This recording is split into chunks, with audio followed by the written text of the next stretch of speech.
Welcome to the Swanecki Troops Badge of the Month series, where each month we choose a badge and go over all the information that's required to earn that badge. My name is Jerome, and I will be your host on this Troops journey, and I want to welcome each of you to the BOM Squad.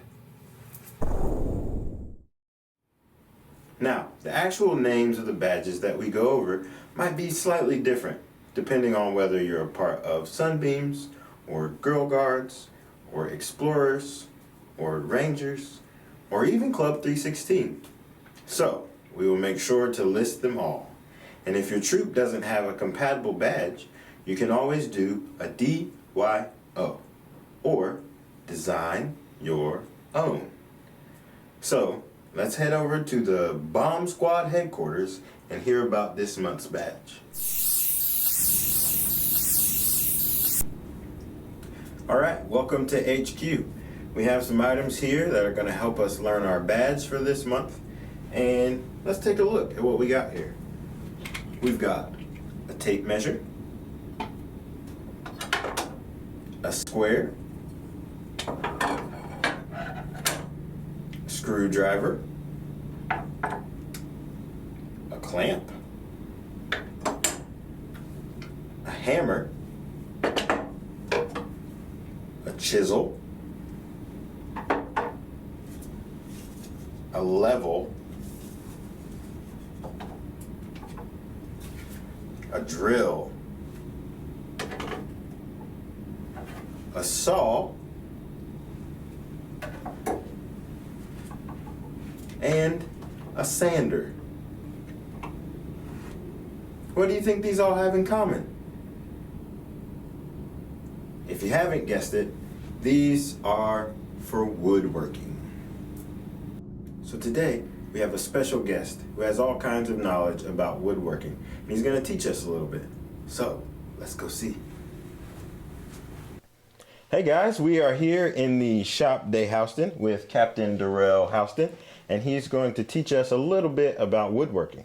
But before we dive into that, Captain, could you tell us a little bit about how you got into woodworking and how you became the woodworker you are today? Absolutely. When I first got started, I didn't have all these tools you see now. I only had a few things and some inexpensive tools and items to work with. But now, over the course of time, I've collected a bunch of things, and I just kept practicing, learning, and watching videos and reading up on different lessons, and I got pretty good at it.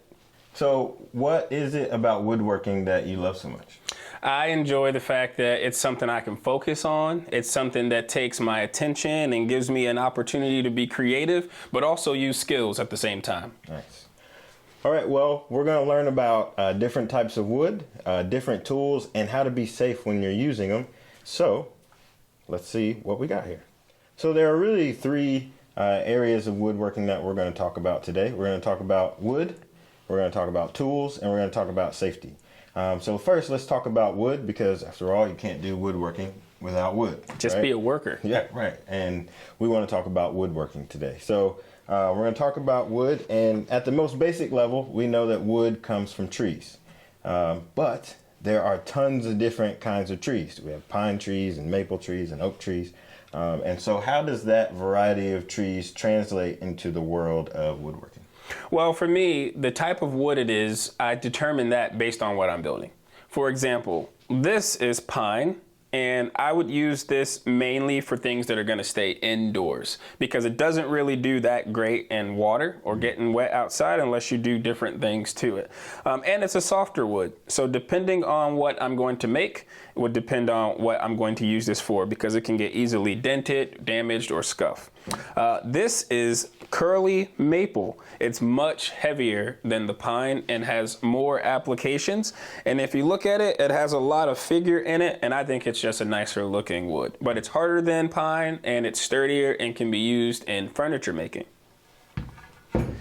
This is called flamed box elder, and you can see some of the different variety of colors in it. And this is used for decorative pieces, but it's also stronger than pine, as it is a medium hard wood, not necessarily as soft as the pine, but not as hard as the maple. So I've noticed that these ones are all pretty light, and then you've got this here Did this come this color? So that came that color, and that's one of the interesting things about wood is that most of the time you don't really need to paint them because they have enough figure and color in them that they look nice on their own. This mahogany, you might see desks and furniture and bookcases made out of it, and it grows that way, and it's that color, and it's very dense, which is why it's that heavy. So are there any other ways that you can tell the difference between wood? Obviously, there's the color differences that we can see here. Are there any other differences? So like we mentioned earlier, the different woods from the light woods to the hardwoods or the medium hardwoods, they're different in weight. So you can tell if you're working with a soft wood or with a hardwood based on how heavy it is. But then you can look closely and you see that there are different grain patterns. For example, in this maple, there's this wavy appeal to it that looks like it's kind of curvy and wavy, but that's just the pattern of the wood. You can see some of the markings here in the box elder where it has those natural colors that helps us to identify it. But also you can look at the grain itself based on how spread out the grain is, and the patterns on the face of the wood as well helps us to identify it. Also, one of the easiest ways to be able to determine what wood is what is to ask somebody. And then one other question. This may be kind of a weird question, but when I think about maple, I think about things like maple syrup. Is there a difference in taste or smell to wood? Yes. So people don't know this, that where you get maple trees and syrup, there's also other things in wood called sap. If you want to pass that to me, that's over there. If you look closely in this piece, there's some sap oozing out of this wood, and it's more like a pine tar, and it does not taste good. So the different smells and tastes and texture of the wood are based on the type of tree. Awesome.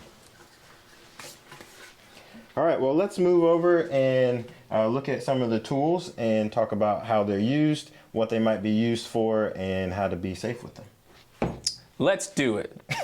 So I noticed as we came in that there are a lot of tools in here, and we have some here. Can you tell us a little bit about what you have here, what they're used for, and what kind of projects you may use them for? Yep. So one thing about tools is while there are so many of them and there are different types that do different things, the main difference in hand tools and a lot of the big equipment you see in here is the big equipment just helps you do some things faster. So you don't need all of it, it just helps you do some things a little bit faster.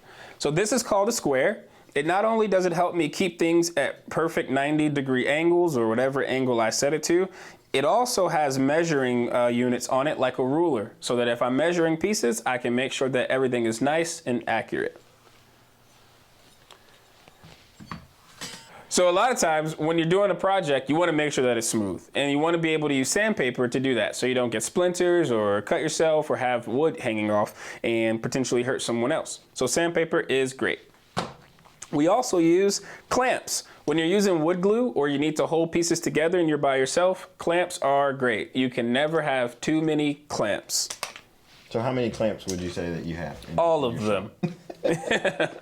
Clamps are great. You need a bunch of clamps. I probably only have about maybe 30 or 40 clamps. But you need a lot. It's a lot. It is a lot, but you'd be surprised how many clamps you use on a single project. Yeah. And clamps can go from the small ones, and I have some clamps that are 6 feet long.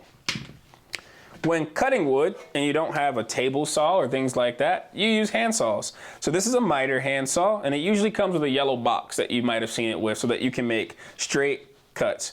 And this is a flush cut saw so that it bends just a little bit so that if I need to get into tight spaces, I can still cut it and cut it safely. And when putting things together, you want to make sure that it's flat. So after you use your sandpaper, you want to make sure things are even. So you use a level and you watch the bubble to make sure that it is level on your project. These, oh yeah, these are my hand drills. This is called a drill driver, and this is called a drill driver also. I'm gonna go back and change that. This is called a drill driver, so it's for drilling holes and things, but it can also be used with screws and other items like that. But this is an impact driver, and it's perfect for being able to drive screws into your projects. And then last but not least, what do we have here? Here we have a router. So if you ever look at furniture and you see those really fancy grooves inside of them, they make them on these things. On it, there are little arrows to tell you which direction you're supposed to go and how to use it so that you can be safe. But you don't want to use tools like this or any of these tools without the safety equipment. So do you have a favorite tool that you like to use or a tool that you use most? One of my favorite tools to use actually isn't any of these, although they're great. My favorite tool to use is my bandsaw sitting right back here. I can use this for a variety of projects and do really cool designs. For example, this is what I made my daughter's Maui hook from Moana with. Cool. So you said that you made your daughter's Moana hook with this. Yep. What are some other things you might use the bandsaw for? So you use the bandsaw for resawing very large pieces of wood because you can use all of these wheels to move this up or down to make to the size of the piece you're cutting, and you can cut it in half. So if you need to resaw a thick piece of wood, the bandsaw is great for that. If you need to cut out little sections of a piece of wood, the bandsaw is great for that. It also tilts and tips so that you can cut things on angles very precisely, and you can cut curves really well depending on how thick your bandsaw blade is. Cool. All right, let's move on over here. All right, so tell us a little bit about what we have here. So this is a drill press. You might have seen something similar to this that sits on top of a desk or top of a table. And what this does is allows you to drill precise holes at different angles into your workpiece. So you can move it up and down just like on the other items.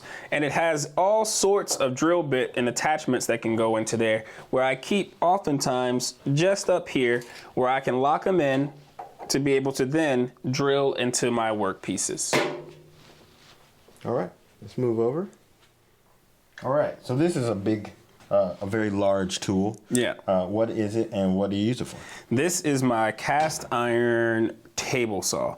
So this is one of those tools that if someone asks you, what do you need to start in a wood shop once you get your big power tools, this would probably be the first thing that I would get. Even though the bandsaw was my favorite, this is the most versatile, and I can use it for a variety of things. It's how I cut wood, it's how I rip wood, and it's how I can even use different tools and accessories with it to make sure that I can cut angles and do unique pieces as well.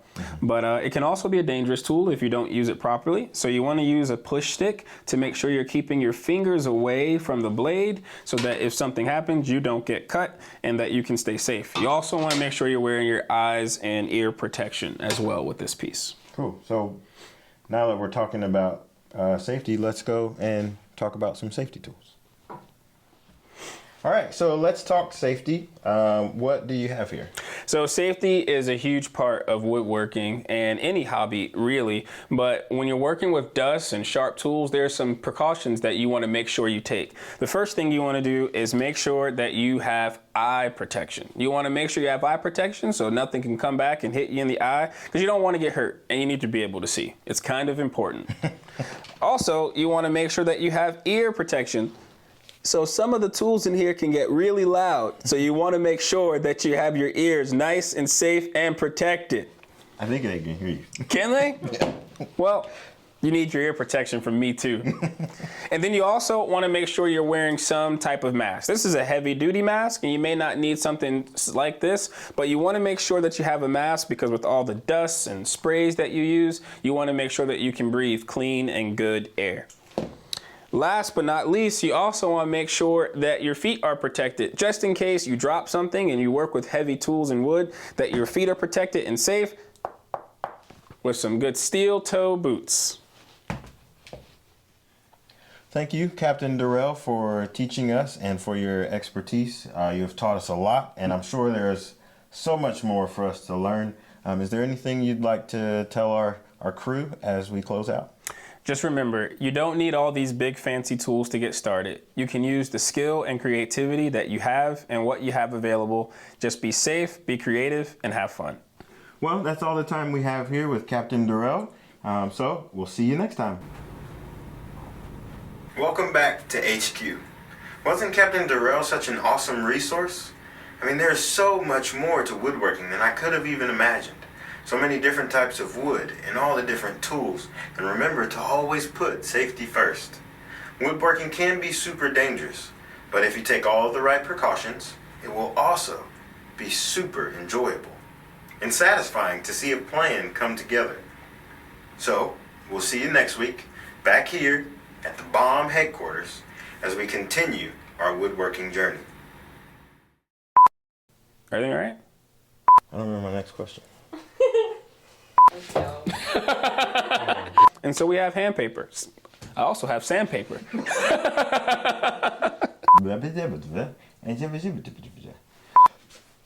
Let's see then.